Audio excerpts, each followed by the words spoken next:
You know why? For a lot of close watchers of staggered elections like this, in Ekiti, in Anambra, sensitive materials are usually deployed on Friday, non-sensitive on Thursday. But in Osun State here, it's different. It is not true. I said I was here in 2014. We collected our sensitive materials on Thursday. Also, during 2016, we collected on Thursday, deployed them that same Thursday with party agents and security officials. It is not a new So you're telling us by 7:30, 8 a.m. tomorrow, when voters come, because voting is between 8 a.m. and 2 p.m. For those who are queued by 2 p.m. will still be allowed to vote. Others will not be allowed.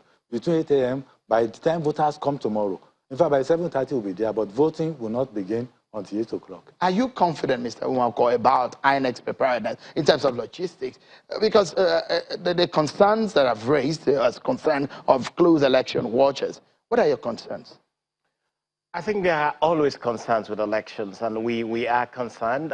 We continuously have the conversation with INEC about its preparedness. We interrogate, we ask, we get answers.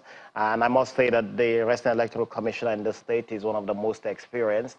We have worked with him, and we do know that he has shown efficiency with management of elections. We did watch elections in several states, and part of the concerns we have is to be sure that election officials who have been trained are the election officials that will actually be the ones deployed for elections. So we're going to be keeping an eye on this.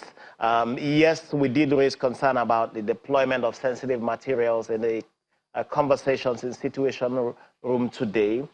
This evening, we had a national commissioner from INEC, who indeed was also part of Situation Room in the last elections in Ekiti that we observed. And on further interrogation, yes, we discovered that sensitive materials actually began to be distributed on Thursday, and the process was quite clear. But the concern we continue to raise is that these sensitive materials need to be transparently distributed, that INEC officials and agents of political parties need to keep an eye from the point at which these sensitive materials depart from the central bank till the point where they reach the polling units. Because at all times, you have to be sure that there is no switch and there is no interference in integrity of the materials.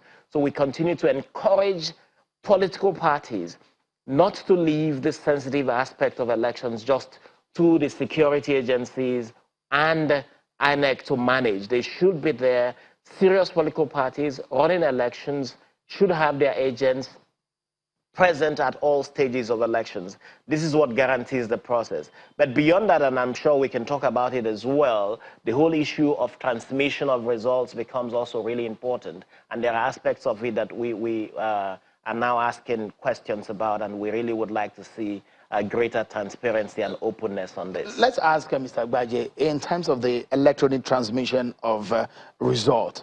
The commission said a lot before the Ekiti election, but it appears that people were worried that they didn't see much of that happen, talking about electronic transmission of result. We often, if a lot of people are wondering what is electronic transmission of result, what you usually will find is that the results are manually filled in and transported to the local government areas and onward transmission later on in the late evening of the day of election to the main collation center, which is going to be the INEC office.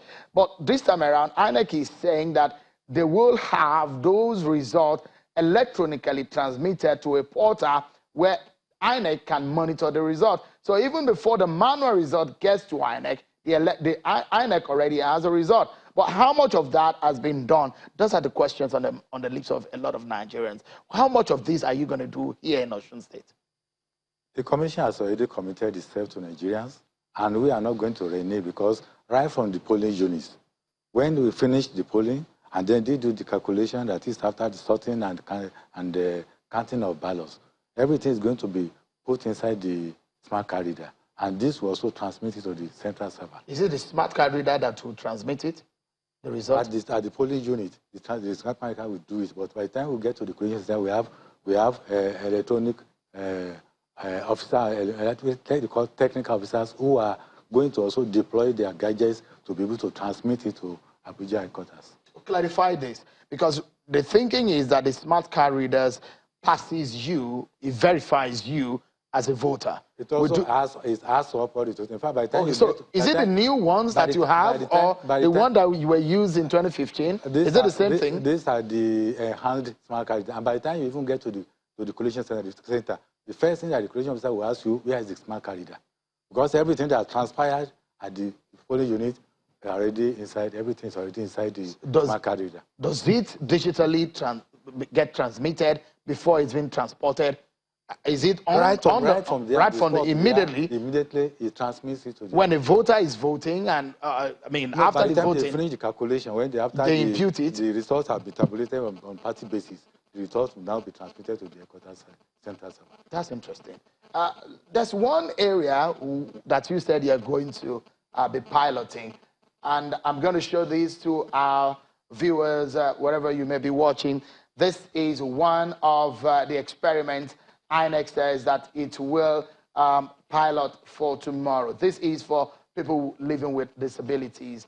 It is the Braille ballot paper, and the Braille ballot is a sample, though, where blind Nigerians can, unaided, can by themselves be able to vote without any accompaniment whatsoever. This is the first in the history of the electoral process in Nigeria. We have the opportunity and the benefit of having this as a sample for Nigeria. Perhaps the first time a lot of Nigerians will see it, an original ballot paper underneath. So tell us, how would this work?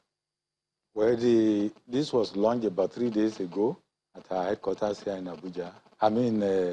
Osogbo. Okay. And apparently, they have been tabulated in such a way that the ballot ink from the ink on the thumbprint will not disturb any of the other parties.